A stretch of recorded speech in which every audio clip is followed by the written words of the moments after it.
My interest, again, is around regional focus. How do we be more competitive as RVA? And my vision for the future of AI in this region is that workers are more prepared with AI skills. The majority of the jobs are going to have some component of AI in the future, so we need to make sure people are prepared, not scared. Resilience will continue to emerge as a value in the face of consistent change.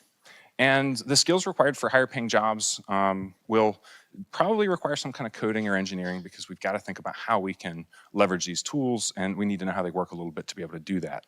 Our region will continue to attract high-tech companies looking for creative talent. Again, the human element is going to be really important. Nonprofit organizations are more ubiquitously leveraging the technology to further their missions. And perhaps we become a blue zone, because we have the potential to do that if we believe it's possible. And we embrace our uniquely creative culture to make our mark on humanity. I think all that stuff is in the cards.